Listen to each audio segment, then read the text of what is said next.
भ्रष्टाचार या ठिकाणी बोकाळले, म्हणजे जेलात प्रशासन चांगलं सुरू आहे, जिथं कैदी असतात तिथं प्रशासन चांगलं सुरू आहे, मात्र बाहेर जिथं सामान्याचे काम व्हायला पाहिजे तिथं टेबला खालून पैसे द्यावे लागतायत, टेबला खालून भ्रष्टाचार सुरू आहे। आणि त्याच्या विरोधात जर का कोणी आवाज उचलणार असाल आणि तुम्हाला वाटत असेल तुम्ही तो आवाज दाबणार असाल तर ही जनता शांत बसणार नाही, आमच्यासारखे तरुण शांत बसणार नाही। आणि आम्ही ही खुणगाड बांधून हा आवाज उचललेला आहे। तुम्हाला वाटत असेल 4-2 दिवसाच्या तुरुंगवासानं तुम्ही आमचा आवाज दाबणार तर विसरून जा, शेवटच्या श्वासापर्यंत या मातीसाठी हा मंगेश साबळे लढत राहणार आहे, लक्षात असू द्या। तुम्ही आंदोलन केलं, आंदोलनाची मागणी काय होती आणि त्याच्यानंतर ही कारवाई झाली, त्याच्याबद्दल तुमचं काय म्हणणं? आमच्या शाळेमधले शिक्षक कामाला लावले याबद्दल काही आमचं म्हणणं नव्हतं, पण सगळे शिक्षक कामाला लावले याबद्दलचं हे आंदोलन होतं। बरं, असंही नाही की तहसीलदारांना सांगितलं नाही, असंही नाही नाईब तहसीलदारांना सांगितलं नाही, असंही नाही शिक्षण अधिकाऱ्यांना सांगितलं नाही, पण तुम्ही सगळेच जर का बहिरे होऊन बसला असाल तर आवाज आमचा कुठतरी आम्हाला वाढवावा लागेल। आणि तुम्हाला एकच सांगायचंय, सगळेजण अन्याय सहन करणार नाही, कुणाला तरी समोर यावं लागेल, कुणाला तरी आवाज उचलावा लागेल, या सिस्टमच्या विरोधात आवाज उचलावा लागेल। आज जन्माच्या प्रमाणपत्रापासून तर मृत्यूच्या प्रमाणपत्रापर्यंत भ्रष्टाचार बोकाळलाय। या अधिकाऱ्यांना मी बोललेले एवढं जर का झोंबलं असेल तर स्वतःची वर्दी बाजूला ठेवून एखाद्या तहसील कार्यालयामधून एका दिवसामध्ये तुमचा अर्ज मंजूर करून आणावा किंवा तुमचा एखादा विनंती अर्ज रस्त्याचा मंजूर करून दाखवावा, तेव्हा सांगेल की शासन प्रशासन व्यवस्थित काम करतंय म्हणून।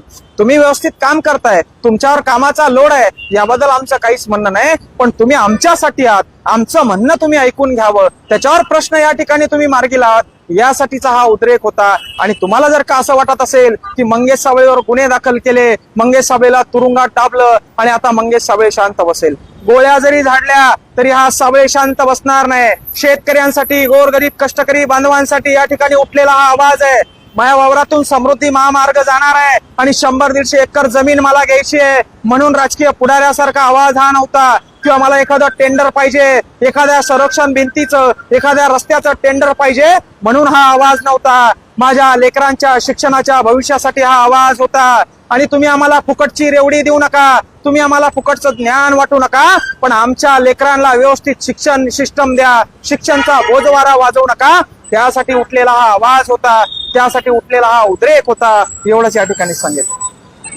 नक्कीच राजकीय षड्यंत्राच्या माध्यमातून आमच्यावर गुन्हे दाखल करण्यात आले, आमचा आवाज दाबण्याचा प्रयत्न करण्यात आला, पण त्या राजकारण्यांना मी सांगू इच्छितो, साबळे हा तुमच्या 4 दिवसाच्या तुरुंगानं किंवा 4 दिवसाच्या हर्सुलच्या जेलनं दबणारा नाहीये। अरे एवढा भ्रष्टाचार आज या महाराष्ट्रामध्ये बोकाळलाय, याच्यावर साबळे आवाज उचलणार आहे। आज हर्सुलचं तुरुंग सोडलं, हर्सुलचे या ठिकाणी पोलीस अधिकारी सोडले, तर बाकीकडं सगळीकडं भ्रष्टाचार या ठिकाणी बोकाळले, म्हणजे जेलात प्रशासन चांगलं सुरू आहे, जिथं कैदी असतात तिथं प्रशासन चांगलं सुरू आहे, मात्र बाहेर जिथं सामान्याचे काम व्हायला पाहिजे तिथं टेबला खालून पैसे द्यावे लागतायत, टेबला खालून भ्रष्टाचार सुरू आहे। आणि त्याच्या विरोधात जर का कोणी आवाज उचलणार असाल आणि तुम्हाला वाटत असेल तुम्ही तो आवाज दाबणार असाल तर ही जनता शांत बसणार नाही, आमच्यासारखे तरुण शांत बसणार नाही। आणि आम्ही ही खुणगाड बांधून हा आवाज उचललेला आहे। तुम्हाला वाटत असेल 4-2 दिवसाच्या तुरुंगवासानं तुम्ही आमचा आवाज दाबणार तर विसरून जा,